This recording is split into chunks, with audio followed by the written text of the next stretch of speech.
गुजराती बहू की वापसी। ले लो, अरे ले लो गजरा लेंगा, ले लो डांडिया, ले लो। अरे बहू, ये क्या लगा रखा है?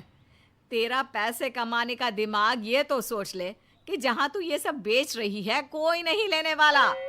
गुजराती बहू हंसा जवाब देती है। अरे क्यों नहीं लेगा? डांडिया का मौसम है तो क्या लेंगा नहीं लेगा है? अरे बेवकूफ औरत, ये चेन्नई है। यहाँ इन सबको ये समझ में नहीं आता है। अरे किसी साउथ इंडियन को लहंगा पहने देखा है क्या? वो भी इतना चमकीला, शीशा और रंगीन धागा वाला। ये देखो सासू माँ, यहाँ खड़ी होकर ना उल्टी पुल्टी बात मत करो। जिसको लेना है वो जरूर लेगा। हाँ। बहू सास की बात सुनकर हंसती है और घर चली जाती है। बेचारी बहू सारा दिन सारी शाम दुकान में बैठती, लेकिन बहुत ही कम दुकानदारी के बाद जब रात को घर आती है तो आ गई महारानी पैसे का ढेर लेकर। जाकर खाना बना। माँ वो थक गई होगी, खाना बाहर से मंगा ले क्या? हाँ हाँ, क्यों नहीं। सारा दिन घर की कोई जिम्मेदारी तो लेनी नहीं। अरे पैसे कमा कर लाती तो भी कोई बात है, लेकिन ना जी ना। क्यों? बाहर से क्यों मंगाए? यह कल मुही ही बनाएगी। बहू को गुस्सा आ जाता है। वो किचन में जाती है और माँ के दिए फाफड़ा के साथ अचार रखकर ले आती है। लो खाओ और ठूस ठूस कर खाओ। हाँ? ये क्या है? ये कैसे खाऊं? ये कैसे खाओ का क्या मतलब होता है? जैसे पूरा गुजरात खाता है वैसे खाओ। मेरी माँ ने तो बहुत सारे भेजे हैं। हाँ? बेचारी सास क्या करती, जो था वही तो खाना था। वैसे भी बहू को ताने दे देकर उसके अंदर की सारी एनर्जी खत्म हो गई थी। सभी खा पी कर सो जाते हैं, लेकिन बहू तो कमरे के चक्कर काट काट कर घूमती रहती है। अरे क्या हो गया? किस बात का मंथन कर रही हो? ये समझ में नहीं आ रहा है कि यहाँ गुजराती कल्चर का सामान कैसे बेचूं।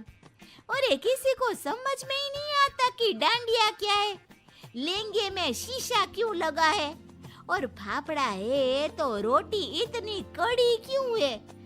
क्या करूं भाई साहब, समझ में नहीं आता। एक तो तुम गुजराती भी ना बड़े मेहनती होते हो और चाहते हो कि सारा माहौल उन लोगों के रंग में ही रंग जाए। ऐसा ही कहा हो। वैसे रंग में तो हम किसी को भी रंग सकते हैं। देखो तुम्हें नहीं बना लिया क्या अपना है? ए चलो ना डांडिया खेलते हैं। हाँ? अरे पागल हो क्या? रात के 1 बजे डांडिया? अरे चलो ना, बहुत मजा आएगा। खेलते हैं ना डांडिया बाहर आंगन में। चलो तो सही प्लीज मेरे खातिर। हाँ? पति को हंसा से इतना प्यार था कि वो उसकी बात को मना नहीं कर पाता। और फिर क्या था, आंगन में गाना बजता रहता है। ए हेलो रंगीलो मारो, पति नाचते हुए कहता है। अरे वाह हंसा, बड़ा मजा आ रहा है। दोनों पति पत्नी डांडिया करने लगते हैं। गाने की आवाज से आसपास के 2 परिवार बाहर निकल आते हैं। साउथ इंडियन पड़ोसी कहता है, अय्या ये क्या करता जी? ये डंडा क्यों मारता भाभी जी का, वो भी रात में? अरे लगता झगड़ा हो गया जी दोनों के बीच। अरे तो हंसता क्यों है जी, मार मार के एक दूसरे को डंडा? मेरे को लगता कि जिसका डंडा लग नहीं पाता होगा वो ना खुशी से हंसता होगा, ठीक है ना? मेरे को भी यही लगता, लेकिन गाना क्यों लगाए? मेरे को लगती लोगों की गालियां और लड़ाइयां ताने ना सुनाई देना इसलिए। हंसा देखती है कि कुछ लोग खड़े हैं। वो गाना बंद कर देती है और उन लोगों के पास जाती है। देखा, मजा आ रहा है ना हम लोगों का डांस देखकर। हाँ लेकिन ये डांस है, मुझे तो लगा ये कोई लड़ाई चल रही है। लड़ाई, वो भी आंगन में? ये ना भाई साहब ना, आइए ना हम आप लोगों को भी सिखा देते हैं। फिर क्या, वो सभी को कॉस्ट्यूम पहनाकर गाना लगा देती है। सबके हाथ में डांडिया और सभी गुजराती धुन में नाचना शुरू कर देते हैं। आया बड़ा मजा आ रहा है हंसा भाभी। हाँ मैंने भी फाल्गुनी पाठक देखा था डांस। अंसा, मुझे तो रखने का मन ही नहीं कर रहा। बस फिर क्या था, 2-4 लोग ही सही, लेकिन सभी को हंसा का डांस करना अच्छा लगता है। अगली सुबह, ये क्या, घर के बाहर बोर्ड क्यों लगा दिया? डांडिया क्लास। अरे ये सब नहीं चलेगा मेरे घर में, साफ साफ बोल रही हूँ। अच्छा, क्या नहीं चलेगा?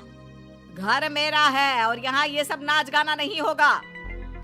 वैसे आप भी ना इस घर में अपने पापा के घर से आई है, और मैं भी, समझ गई ना?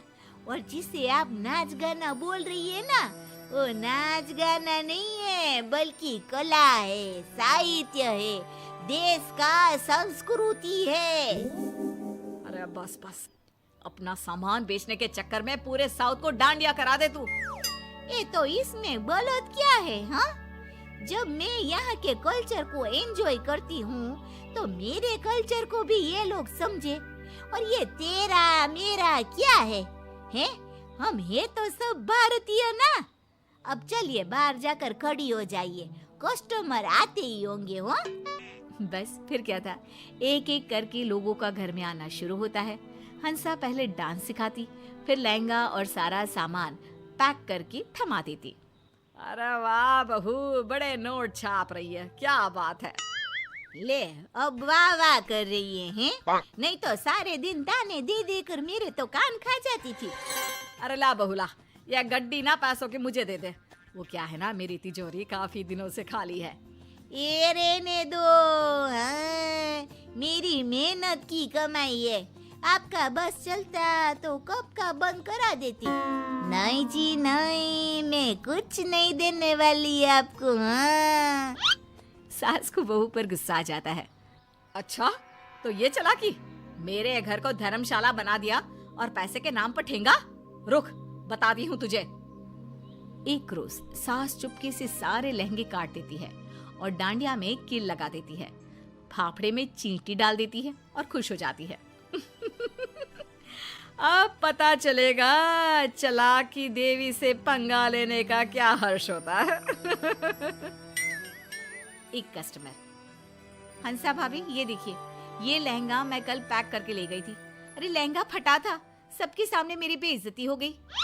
थोड़ी देर में दूसरी, अंसा, ये डांडिया, इसमें तो कील निकली हुई थी, मेरी बेटी के हाथ से ना खून ही खून आ रहा है। तभी तीसरी, ये फाफड़ा छी छी छी छी, पूरा चींटी से भरा, इससे तो अच्छा हमारा इडली डोसा। ना जी ना, हमको कुछ नहीं चाहिए। बहू परेशान हो जाती है और रोने लग जाती है कि कितनी मेहनत से सारा बिजनेस जमाया था, एक पल में ही सारा धरा का धरा रह गया। तभी सास आ जाती है। अब आया ना मजा, कहा था गड्डी दे दे, मैं रख देती हूँ तिजोरी में, लेकिन नहीं, भुगत अब। सास की बात सुनकर हंसा समझ जाती है कि ये सब तो सास का किया हुआ खेल था। ये आपने ठीक नहीं किया हो, मैं भी बदला लूंगी। ले ले, क्या बदला लेगी? देख बहू, तेरे साथ मैं सारा दिन तेरे काम में लगी रहती हूँ, तेरे कस्टमर को सामान दिखाती हूँ, बेचती हूँ, सारा दिन घर पर फाल्गुनी पाठक के गाने सुनती हूँ। अरे मेरी नींद भी डिस्टर्ब हो रही है, घर की तो शांति खत्म हो गई है। तू तो पैसे कमाकर खुश है, मुझे क्या मिला बोल। अब बहू को सास की बात सही लगती है। ए माफ कर दीजिए माँ जी, मैं समझ गई हूँ कि ये काम हम दोनों के मिलकर किए बिना नहीं होगा। आज से पैसे की गड्डी आपकी, बस।